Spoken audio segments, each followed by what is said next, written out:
All right, hey, what's up, guys? Coach Mac, Play Fast Football. Today we're going to take a look at some simple tight bunch theories. All right, I'm talking about 3-man bunches tight, so they're fairly close, 3 to 4 yards from the offensive tackle, and simple things that we can do to get the football where we need it and why we would be in the bunch set. Make sure you check out some of our partners, Game Strat, sideline replay company we use at Bishop Kenny High School. I use them about the last 5 or 6 years. If you're looking for highly reliable, highly affordable, all right, with great customer service, check out Game Strat. Dome Headwear, which is the hat company we use with Play Fast Football, Bishop Kenny High School. You can build your own hat, online hat builder, design it how you want. You can change the enclosures, you can make them fitted. They could be snapback, they could be Velcro. You could change the bill on the front, flat bill, Versa. All right, whatever you want. You could change the style of hat, change all the panels, the colors, eyelets, top button. Everything is completely customizable, so make sure you check out Dome. Baker Sporting Goods company we use for coaches gear, sideline gear, practice gear, player spirit packs. Our uniforms are distributed from them. So if you're looking for one spot to get all of your cloth, all right, and your uniforms, things that you need for your program, make sure you check out Baker Sports. JustPlay, which is the playbook software we use. We do a lot of our presentations there, team meetings, installs. It's a unique teaching tool that allows you to use videos and diagrams to quiz your players on game plans, installs, things like that. And to me, it's the best play drawing tool on the market, so check out JustPlay. DifferenceUSA, the ultimate striking machine. You get thousands of reps without needing a partner. Don't have to teach anybody how to hold a bag. You don't have to waste the time rotating through the bag. They attach right to your squat racks in the weight room. Perfect for in-season, off-season. If you want to learn how to strike and you want to be violent striking, you've got to practice striking violently, so check out DifferenceUSA. All right, so today we're going to look at tight bunch 3x1. All right, we can look at it. We can use it as 11 personnel and play with a tight end sniffer body type in there. All right, you could personnel this and get bigger bodies depending on what you're trying to run. All right, we're going to look at just some simple concepts. Right, so if you're going to be in bunch sets, a couple things that the advantage of the bunch sets is by tightening and compressing this down, you have to make sure that they can defend the width of the formation. So they have to put people in position to defend, all right, the outside part of the formation. Because you've compressed it, all right, you're going to make them defend the width of the field. Sorry, not the formation, but the width of the field. So the formation is compressed. We're going to make them defend the width of the field. They've got to set an edge. They've got to put somebody there. Okay, we are going to make them account at least 4 for 3, if not 5 for 4. If we could get the back out strong, we're going to try and make them account, all right, for 5 for 4. If they want to try any matching man theories or any lock and level man theories, we're going to create simple rubs. All right, and then if they are over-rotated, we can get the ball back away from the tight bunch. All right, we have the ability to gain some blockers back to that side. And then from a passing game concept, because you're compressed to the weak side, we can get guys back that way, all right, very simply to the weak side if we so chose to do that, because we are compressed, all right, we're tight in the bunch. Now we can get guys to the weak side, right? So those are some of the reasons why we would use it. So obviously, first thing you're going to do is you're going to try and attack the perimeter, make sure that they can support the perimeter, so you would have your pin pull deals. So here's just a simple, whether it's with stretch action, toss action, doesn't really matter, however you want to do it.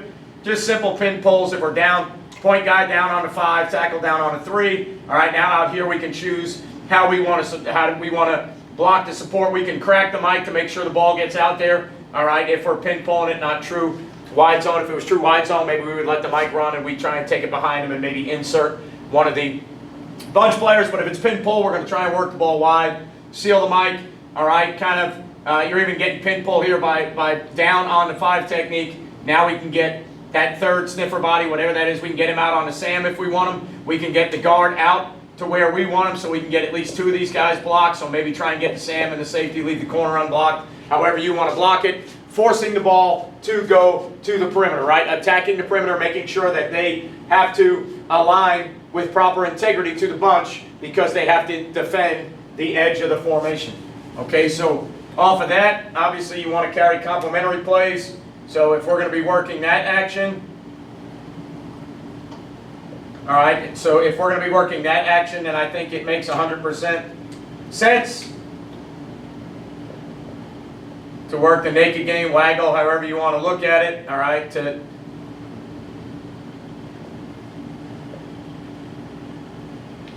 something working back off of that action. Okay, so working back away, so if we were to Bring him back to the flat there. Get him out. All right, switch release this to get him over the top. Bring him under there. Get him over the top to create, all right, the flood theory here. Show that action. All right, sorry. Bring the quarterback back that way, right? So off of the pin pull, wide zone, whatever you choose to run to the perimeter, you come back with your naked component, your bootleg component, however you want to look at it, working off of that action. Again, if you wanted to block it similar to a pin pull theory, you might be able to get a body out in front to make it look like everything's going that way. This would be the most simplistic protection in high school. All right, kind of send everything that way and then figure out what this backside's doing, how he likes to play. If he's a guy that's high up the field, we should be able to get him kicked, and I'll show you either a counter play or something where he can be kicked. If he's a guy that's kind of squeezing down a little bit, we should be able to get the quarterback out. All right, if he's going to pull the quarterback up, now we've got to go, if we can't get the ball to the flat route, all right, if the quarterback gets pulled up, we're going to have to probably get our eyes back in here to the over route, climb, drag, however you want to look at it. Really creating the flood theory over here and holding the action with our outside run. Now off the outside run, we're coming back with the boot waggle, all right, to complement to the outside run. I think most teams are probably going to run at the NFL level, it's probably going to be duo, but it could be zone theories. But I think most of the tight bunch teams you see are going to run some type of duo theory, all right, where you're going to get your hard ball inside run, multiple double teams, going to make corners try to tackle people. Now again, the first thing you're always going to look at is how are they playing. How are they playing the bunch? Do they need to borrow somebody backside? Are they trying to create 4-on-3 where he's got first out, he's got first in, he's got first up and out, first up and in? All right. Are they borrowing the backside safety to play 3 vertical and then maybe bringing the backside safety down if 3 comes across? All the things that you're going to have to look at in your game plan. But if we were to block the duo theory here, we'd get the double there, we'd get the double there. All right. Usually what you would see is some type of pin seal there. All right, and then make sure that we get that and leave that guy unblocked. Press the duo. Sorry, it's a bad drawing. As tight as we can inside. Read off the mic. The mic runs, we cram it. The mic fits. Now the ball's got to go back behind it, and we're trying to get everything on the perimeter block. You can build access back here if you want to. If you get one-on-ones, maybe the ball could go back to the X, right? So again, outside run component, bootleg off the outside run. Downhill inside run component, all right?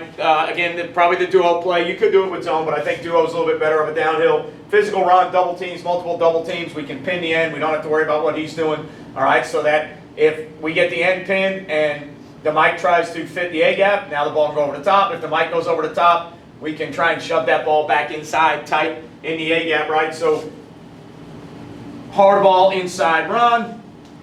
And then obviously off the hard ball inside run, you'd probably carry some type of action. All right, possibly a shot or however you want to do it. However you want to build it in. All right, different ways to build it in. But again, off the same theory, sorry, depending on how they're trying to, excuse me, handle that. Excuse me. All right, so now we would build the action theory. So however you want to block it, if you want to slide it, put somebody on the edge. If you want to traditionally block it, half turn to center and then dual read the front side back there. All right, so now, again, trying to create kind of the flood theory, all right, if we can, trying to create that flood theory if we can. We can take the point guy high over the top, all right, we can get the front side guy with and release. Now we can get the backside guy to try and get that kind of, all right, that kind of pick cross going back to the front side, and then we could check release him out to the flat, and now we've kind of built the flood theory over there. Right, so that's one way you can do it. Obviously, within your play action passing game, there's multiple ways that you can try and get, based on the coverage they're presenting, you can try and get guys down the field to win off the action shots.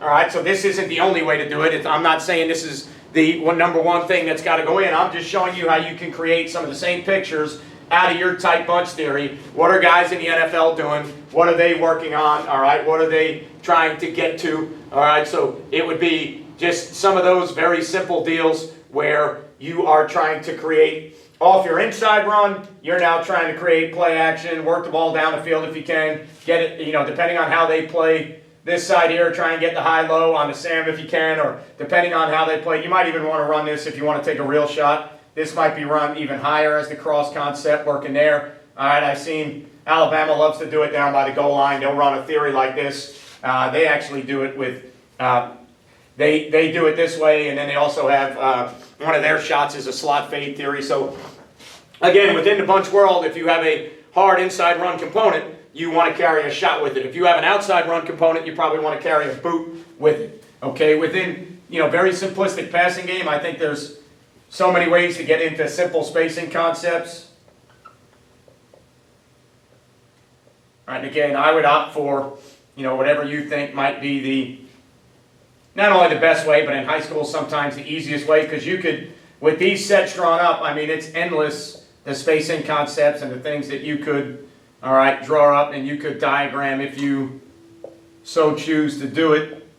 All right, but if you wanted to run, just thinking about like simple spacing concepts on the front side, all right, you could take 1, run them almost on like that mini curl, 2, spot, 3, wheel, push the back strong. Now we've got 4 strong. How are they going to handle 4 strong? They're probably going to have to use the will to get 5 on 4. All right, so now we're trying to take advantage. If this is first out, first in, and first out is the wheel, and he has to carry the wheel. If this is a deal where they teach the corner, you have 1 deep, outside and up. If 1 is 1, you stay, so the corner may stay on the curl because 1 stays 1, all right, until that wheel goes by. All defenses are going to, in each coverage look, they're going to trade that off. They're going to match it differently, so you've got to match up what you want to do. But this is a simple way to get 4 strong, and it just goes back to curl, spot, flat theory, right? It's nothing, I don't think it's anything really complicated. I think it's very simple to do. Okay, another one that you could probably do, all right, I've seen some of the NFL guys do it. I think Matt Canada used to do it a bunch when he was a hot name. All right, you could get it to where you take, let's say, you could stack the releases, you could work with the releases however you wanted to do it. All right, so let's say if you took 1 out and up the field there, and you took 2 out, all right, and maybe 2 worked inside, and then you kind of stacked the release of this, and you worked him off that, you pushed him to the flat, and now again you can get the inside component, all right, the stick component, the flat component. Doesn't necessarily have to be exactly that way. It can be however you want it to be.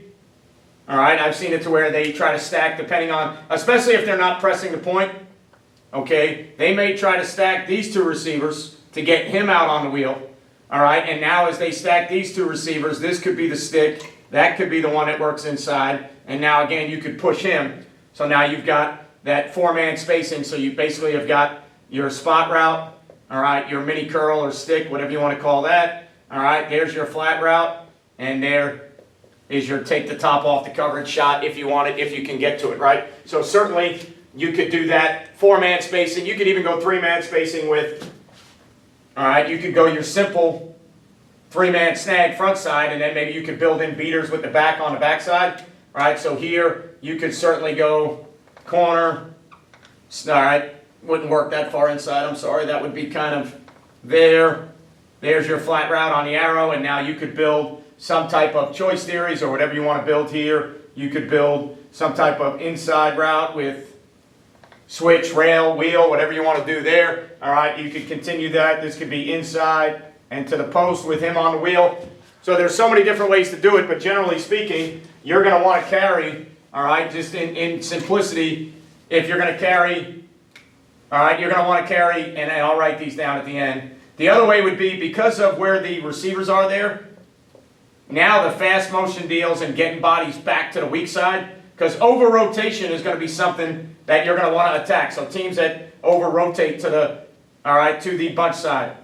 So maybe it's a buzz concept, or maybe it's teams that are trying to drop another guy down. So let's just say, maybe it's teams that are trying to get to a world where now to that side they're trying to get an extra body, and they buzz down, and he's got to go to the middle, and he's off the third, right? So now over-rotated. So maybe we come back and we carry counter theories, right? So maybe we come back and we're here, we're there, all right, we're back there. All right, we can hinge and protect the 3, but make sure the end, all right, on the hinge block can't get back, force him wide. And now in the fast motion world, okay, what we can do is we can bring the outside guy fast motion here. When we snap the ball, he's going to go work force player, perimeter, whatever you need him to do, okay? You can actually, if you wanted to, depending on support, you can push crack him and he can go your fast motion player. And now you bring your 2 counter guys back, like you would always run counter, and then you got counter to the tailback. Okay, so now you've got your simple counter play. These guys block counter all the time, at least in our world. That hasn't changed. The only thing we've added is fast motion to add a body back, right? Because why would we do this? They've over-rotated.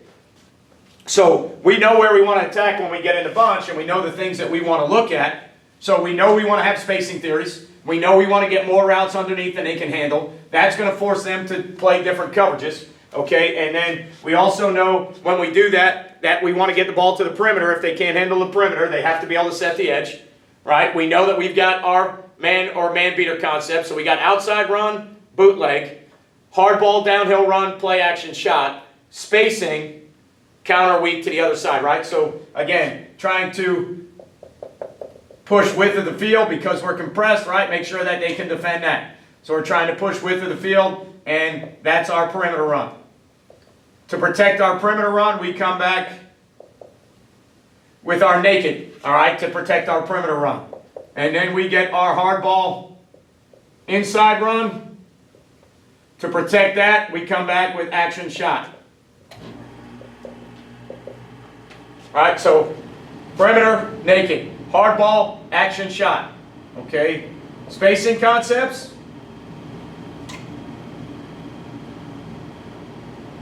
All right, spacing concepts to take advantage of how many underneath players they have, if we can get more than they have in the spacing world. Okay, and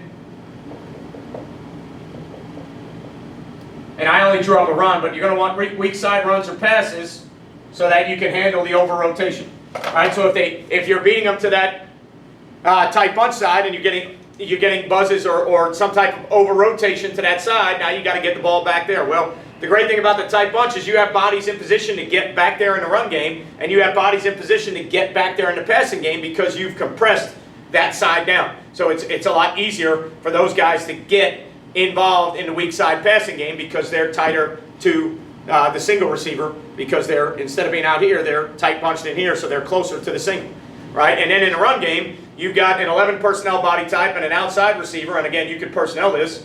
All right, the outside guy is a fast motion guy. Well, now, at the snap of the ball, you've created 2 bodies, along with guard pullers or whatever. You've created 2 to 3 bodies that can get weak, so that if they over-rotate, you can attack the weak side. All right, so hopefully this helps you guys out. If you're a bunch team or a tight bunch team, things you'd like to do, why you would like to do it. Defensively, we've got to consider making sure we can handle the edge. If they compress the set, they're going to try and attack the width of the field. We've got to be able to handle that edge. If they're a spacing team, we've got to be able to have some coverages that match guys underneath. So if nobody goes deep, we've got to be able to nail a corner or a safety down and match those route concepts because they're getting extra guys in the spacing world. If the back's over there and it's now 4 in the bunch strong, we've got to add the will.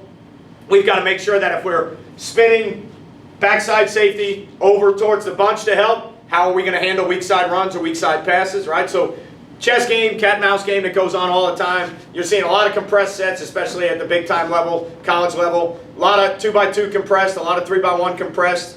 Some deals where maybe they're compressed to the single to create some matchups that they're looking for to get the back where they want them. So using width wide and then compressing tight and making defenses defend the entire 53 1/3, okay, along with 120 yards long, okay, making teams defend grass, making them defend the whole field. You're starting to see, and you always have, not saying starting to see, but bunch is a big deal, compressed sets is a big deal, all right, and then having ways to attack perimeter, component to protect it, waggle, inside runs, shots, weak side runs, strong side floods or spacing theories, all those things that you're going to want to keep in mind. The great thing about bunch is it's tough to defend. I think the issue with bunch is offenses then draw up everything they like out of bunch. And, I think there's some things they can't get to, but nowadays I think offense and offensive coordinators are good enough within the bunch they can get to almost their whole game plan. So now you get into bunch and there's too much to do. So hopefully that helps you guys out. If you're a bunch team, you can leave a comment and let me know what you guys do. Remember, if you're not a subscriber, please subscribe. Ring the bell, turn the notifications on so you know every time we go on YouTube Live or we do a video. Every time a video comes out, thumbs up, thumbs down if you like or don't like the content. Leave a comment. I'll try and get back to as many comments as I can see so we can interact with each other. Appreciate everything you guys do for me. Appreciate everything you do for Play Fast Football. Last class of the day coming up. Sorry I'm in a hurry, but got to get ready to teach that next mod. It's a grind. Got to stay on the grind. Remember, you won't play well until you play fast, and I will see you guys next time.